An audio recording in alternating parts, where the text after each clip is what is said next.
Good evening and welcome into the Virginia Tech Hockey Network. Back for another great weekend of Hokies hockey. Kyle Beene alongside Jordan Parham. Jordan, how you doing today? Doing great, doing great. Wonderful, wonderful Friday evening.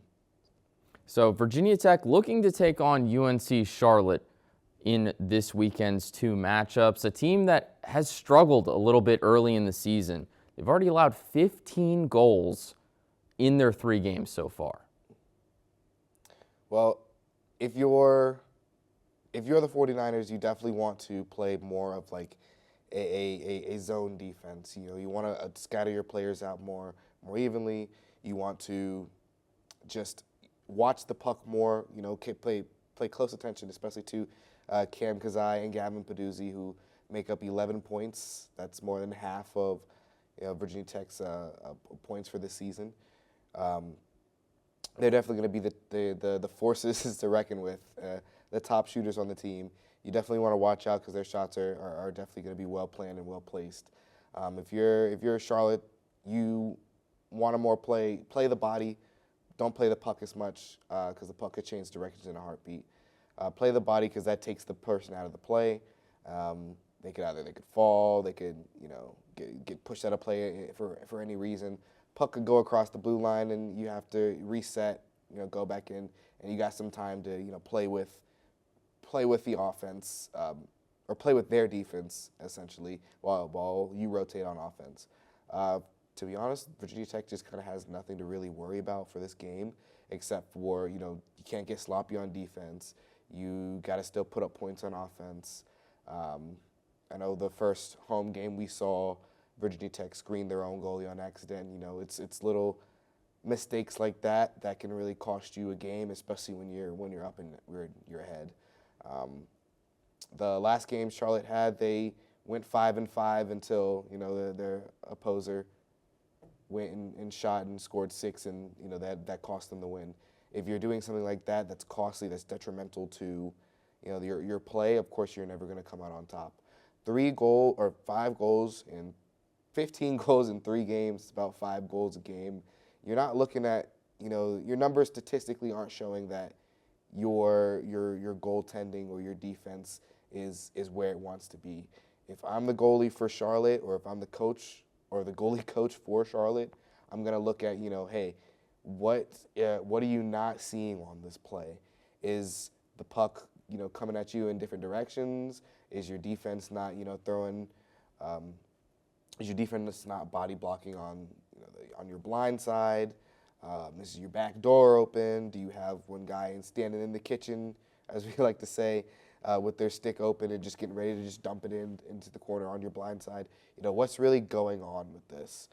So hopefully, to play devil's advocate, hopefully they've looked at these costly mistakes and these last second turnarounds to throw the score off. And they've saw, hey, it's our center, he's not playing in the right position, or it's our D, he's not playing down low, he's playing up too high, or hey, the goalie's getting screened on his peripheral vision, he's not really able to see so far as he normally could on that side, or it could be something as, hey, he got a new helmet, he has a cat eye mask, he can't really see on these sides, he can really only see like directly in front of him. So it's little stuff like that doesn't necessarily dictate their performance, but it does dictate the score of the game, which is what people are going to see first. Is they're going to see, hey, you lost this to this, you let up this many goals. So I'm not trying to discredit them as a team, but I definitely think they have some stuff to go back and work with. I love how Virginia Tech, they took their first loss with a grain of salt. They took it 2-3, and they say, hey, we're going to come back right. We're going to come right back and play JMU and won, if I'm not mistaken, 8-2, 8-3, 4. 8-4. Oh, even better in a sense, where they didn't let that that 4-point deficit and say, hey, we still won, we still are 8 points up, we still took the W. We're learning new stuff about ourselves day by day. We're changing our lineups. We're figuring out who we are as a team, and they're just going up from there. Like I mentioned before, Kazai and Peduzzi are making up the bulk of the team scores right now. That team chemistry is already really showing between them, how each of them want to push each other to get better. Yeah, we see a bunch of lineup changes. I know Hearn is making his way to the starting line, so that's great for the rookie. Sang is making his way to the second line, so their second line is going to be stronger, especially when their first line starts to die down. The momentum, their speed, their energy starts to start dying down. They definitely have a strong second and third line to kind of back up on. Yeah, the defensive duo of, I was blanking on the names. McAfee and Lagas. McAfee, Lagas, they're definitely, I could tell just by the way they play, teams don't want to, go too deep in on the net and play down low with them. It's mainly just a, hey, we're here. You're not going to get any shots on us. You can try to shoot long, but you're not going to get in closer than you necessarily you would like to be. So you see the team chemistry kind of pulling in and playing together, and it's really cool, especially from an outside point of view. I'm so used to being down on the ice and making that team chemistry. Learning everybody's names, making dumb nicknames for them and everything. And it's cool that you can really see this from an outside point of view of just how everything is starting to come together, just as Coach drew it up.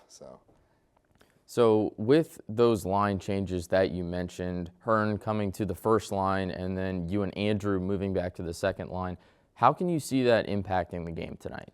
You could definitely see more of just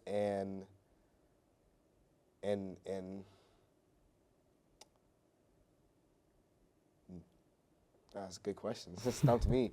You'll definitely see just new pace of play. You'll see, it's a new lineup. It's a new lineup, new chemistry, new everything basically going into this line. They each know each other's skill sets. They know what to look for. They know what will work. They know what won't work. They'll figure out what will work, and they'll figure out what won't work out on the fly. Of course, they've done this in practice. They probably spoke outside the game as well. Team dinners, teammates' houses. So you'll definitely see, a new pace of play. Not everything's going to be perfect on the dime for their first, however many minutes, however many shifts they have in the first period alone. But throughout the second and third, I would definitely recommend seeing like a stronger.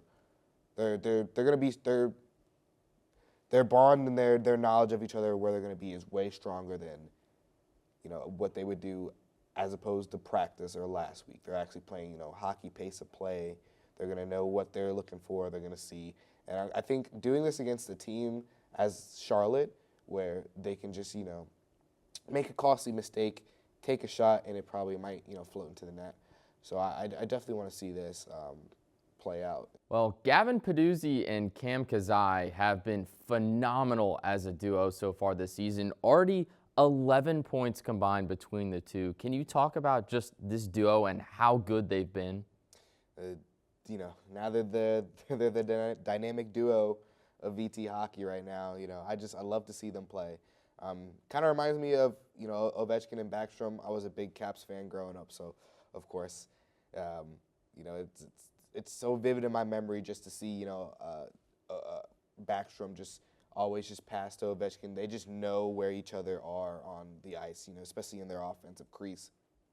That's where Ovi got the famous Ovi's office, just on that left face-off dot, just on the right side of the goalie, right side of the opposing goalie. But you know what I'm talking about. He's left winger, left side.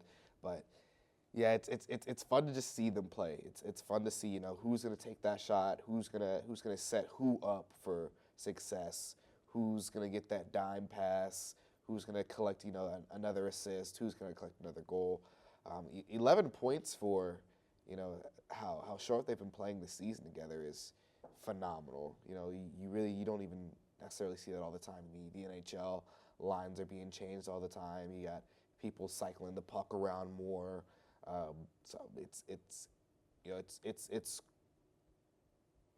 in other words, it's just cool to watch. It's interesting. It keeps your attention every time that first line comes out, or even if they're doing power play, or even if they're just hey, we're up right now. All we have to do is just, just play catch on the ice. If one of us gets an opening, just shoot. So it's interesting to watch as well. Not just them, but McAfee and Lagas. The dynamic duo on defense.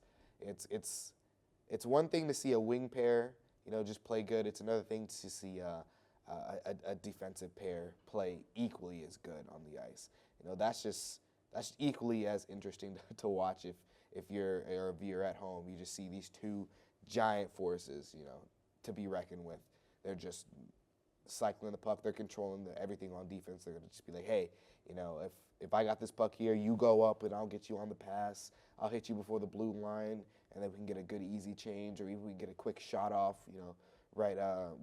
Quick shot the second you enter, take 2 steps and shoot. That's always what I had a coach say. If you catch the pass on the blue line, take 2 or 3 steps in and shoot, and the goalie's not going to know where you're going. But, that's a little bit of my past. But, these just two duos playing together, they're interesting to watch. I can't wait to see how many points they're going to put up for the end of the season. And question to you, Kyle, how many points by the end of October do you think Cam Kazai and Gavin Peduzzi will put up by that time frame?